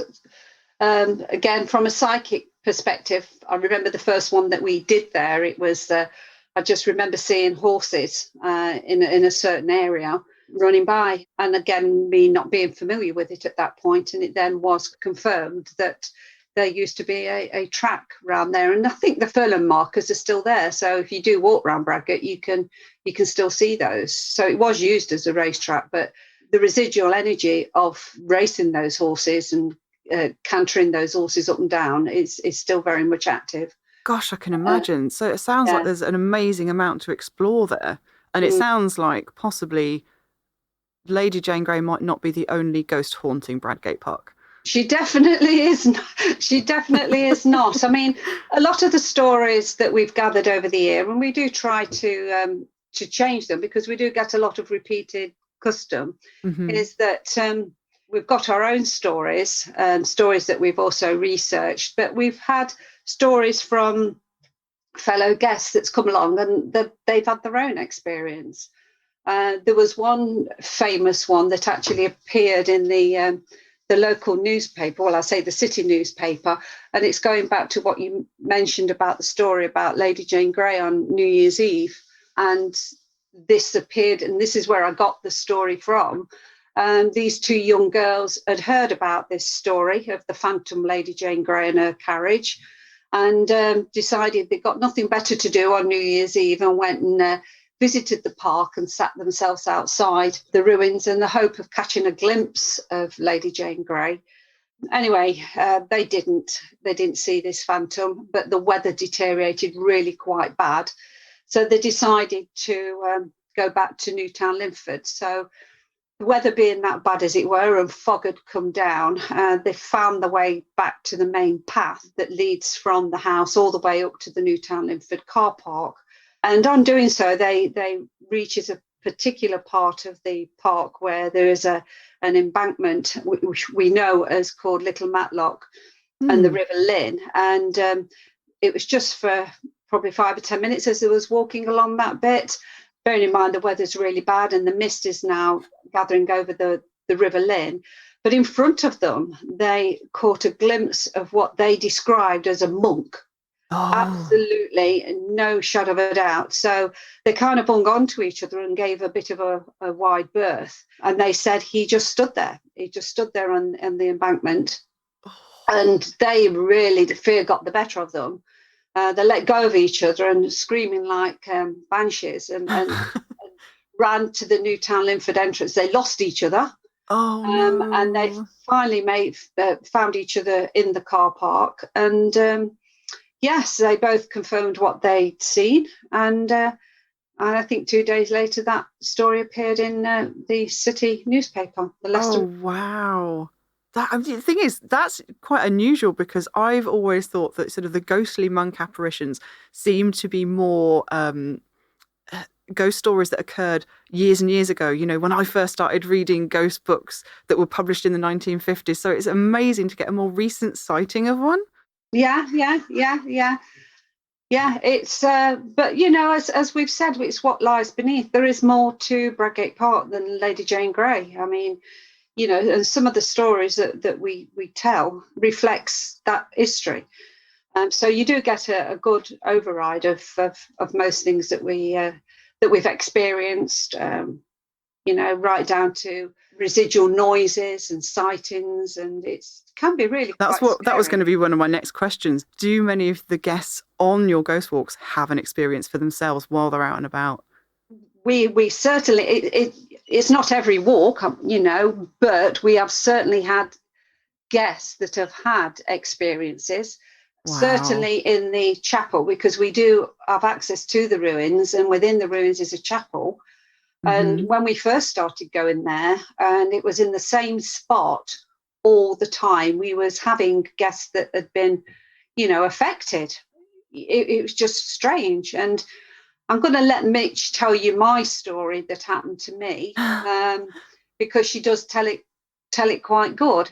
But we've had strange things happening there. We've had light anomalies that's happening there. And certainly guests have caught things on picture while we've been in the ruins as well. So, well, this is just sounding more and more amazing. I can't wait to get out there. Yeah, you do need to come.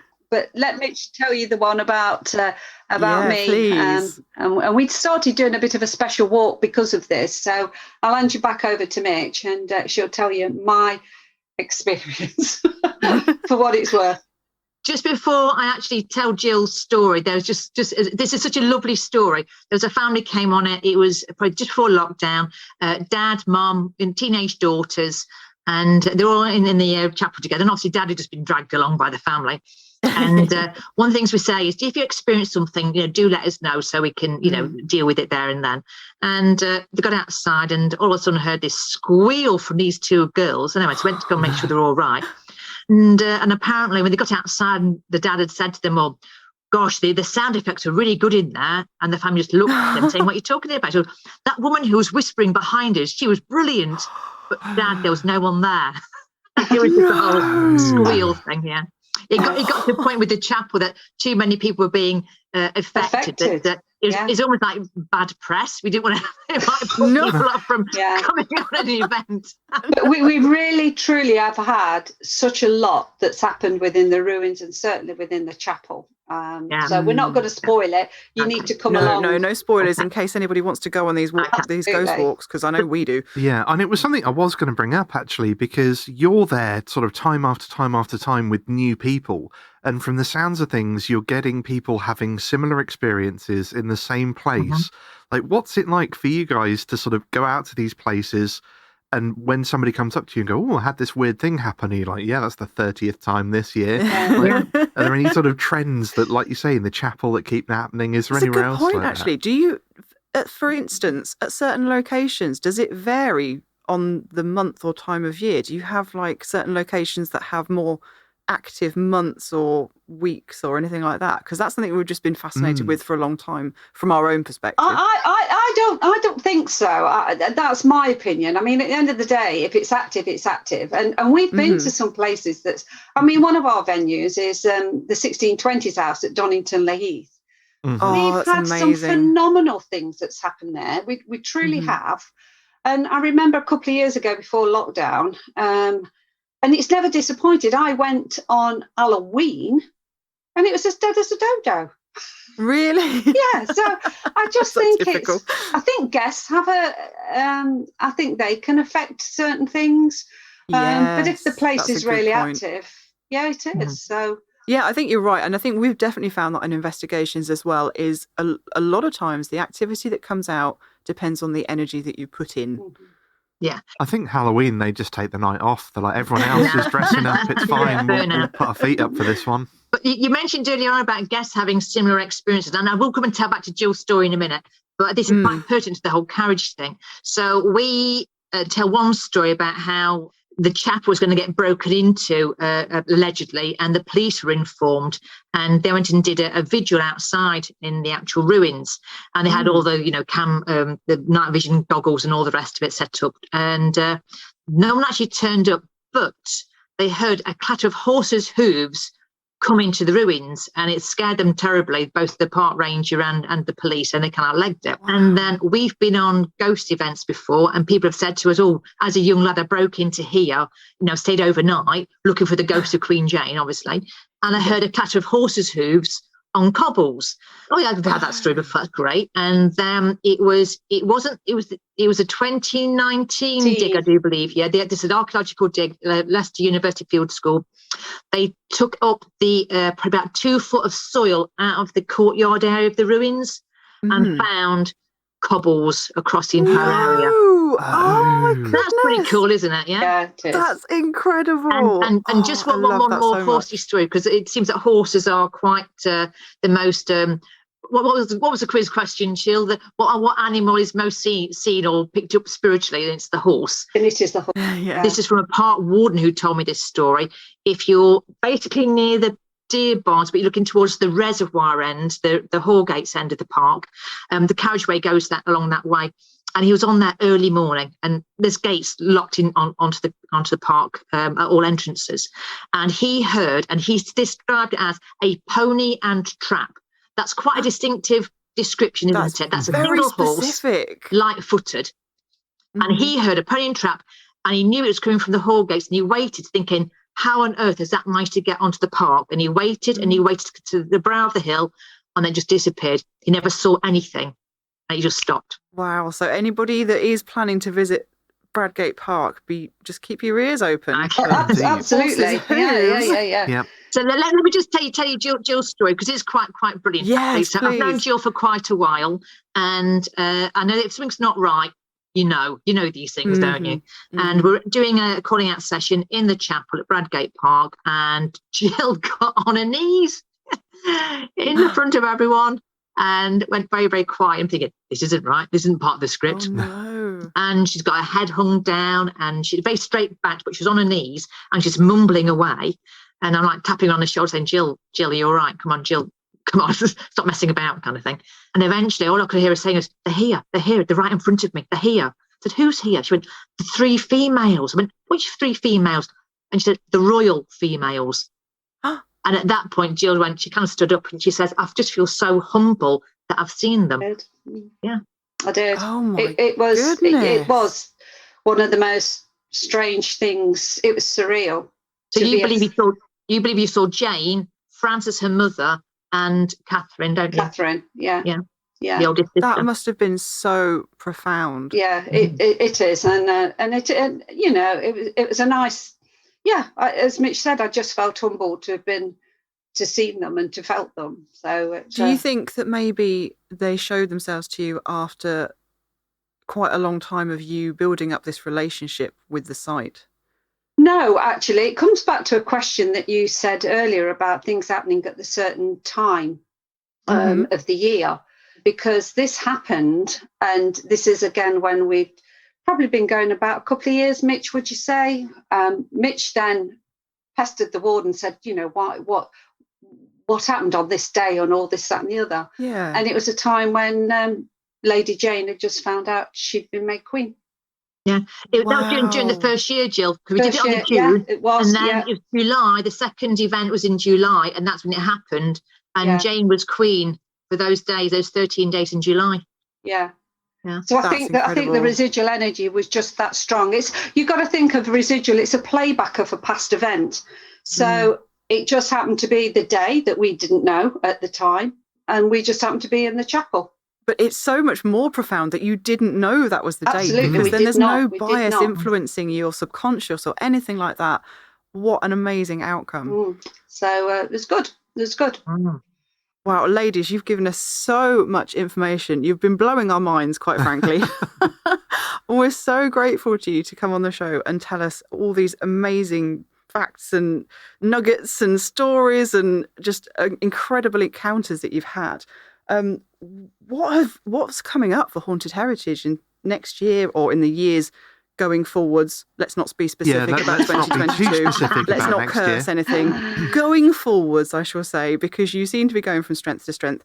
We can't wait to get back out on an investigation with you. And we've seen some amazing new locations pop up in the last couple of years that you've added to your books. Some of the ones I'm really excited about personally are Soulgrave Manor, Abington Park Museum, because both of those are quite close to us and they're amazing locations, and Oxford Castle, because that was one of the last locations we visited just before the first lockdown. Oh man, that seems so long ago now. It's an incredible place. Yeah. Right. Wow. Hopefully what's going forward is more and more and more.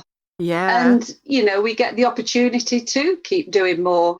But we just hope that it settles down and that Mitch and I can do what we do best, really. And we just get the buzz, certainly from new venues and going out. And it's the wow factor when you do have things that happen.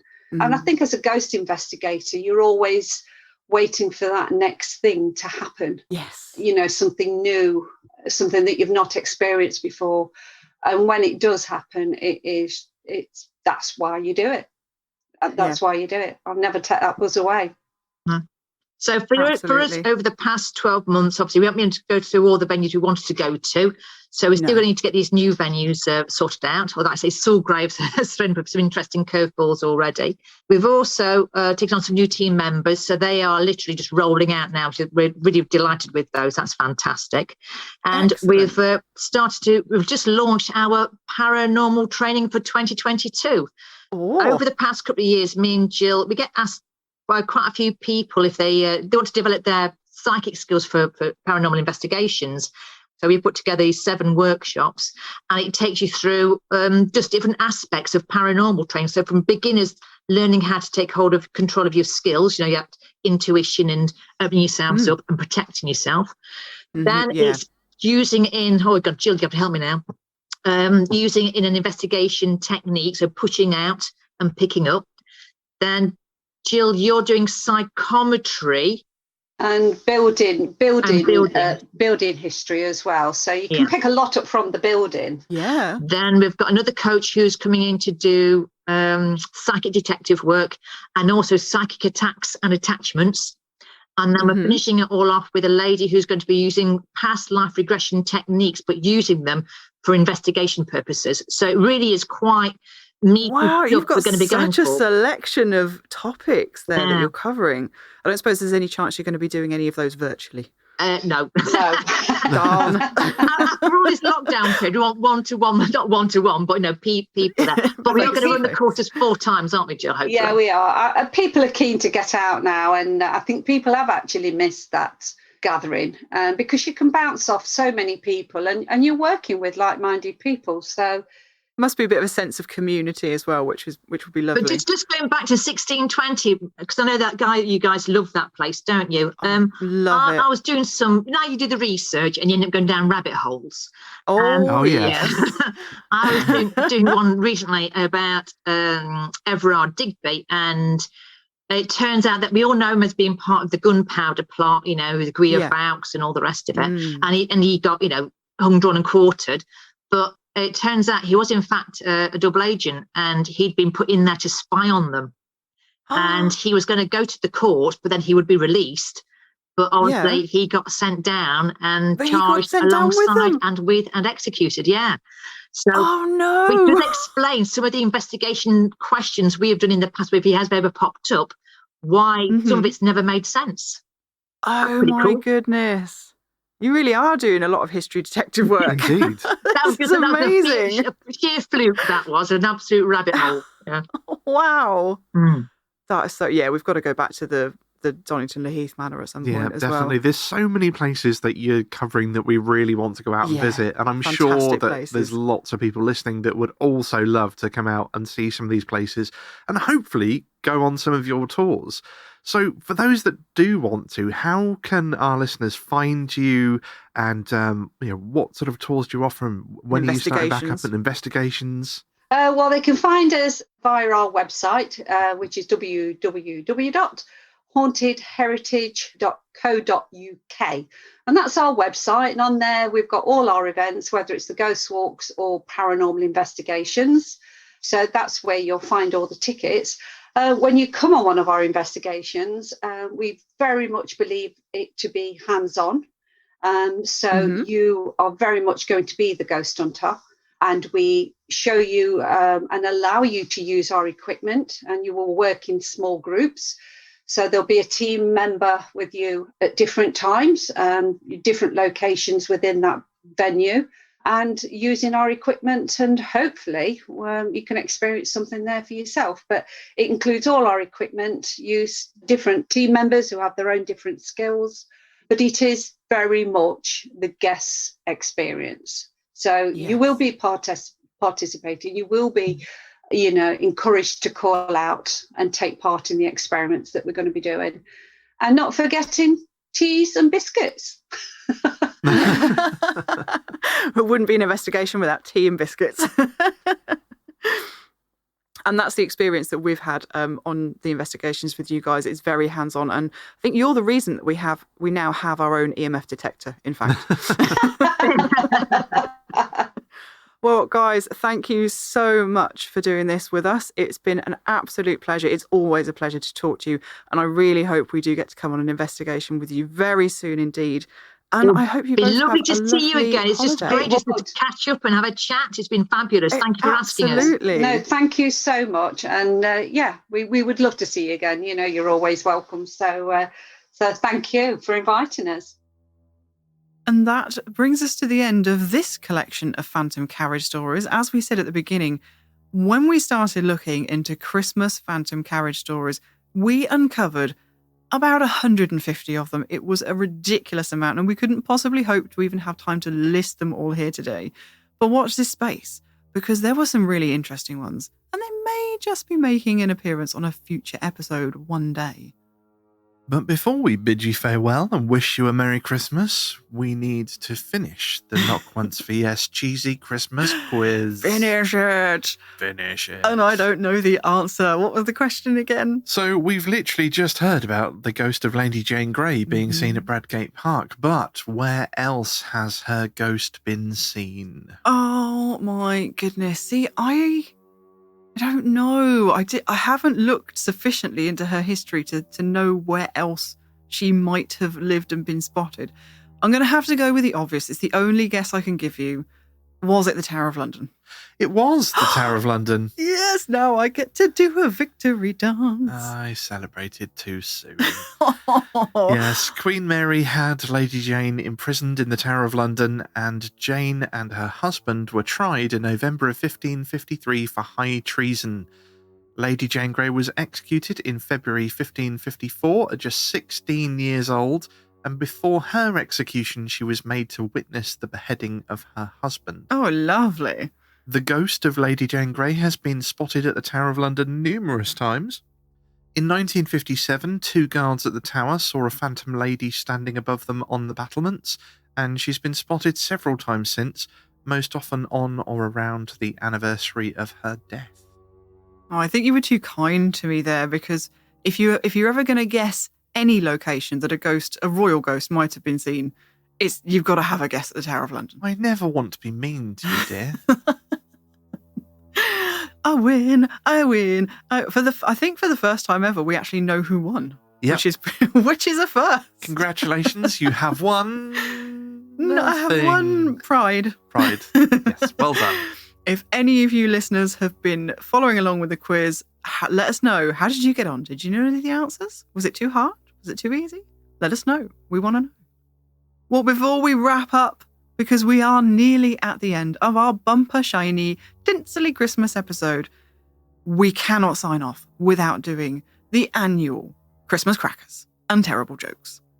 Do you have the crackers, Fitz? I have the crackers. Are you ready? Should we do them one at a time? Yeah, okay. Let's do one close to your microphone so you're going to hear it pop. Okay, go. Ooh, oh, that was a good pop. Oh, it was a good pop. I got the end of that one right. You won. You won that one. I did win this one. I've got some cheap plastic. I'm not sure what that is. Put my hat on. I'll put my hat on before I read the joke. I can't put a hat on. I'm wearing a headset. Oh, you are? Oh, no. That's true. I'll wear yours for you. Okay. The terrible joke. Are you ready? I'm ready. What's the best present in the world? I'm not allowed to broadcast that, I don't think. The answer is a broken drum. You just can't beat it.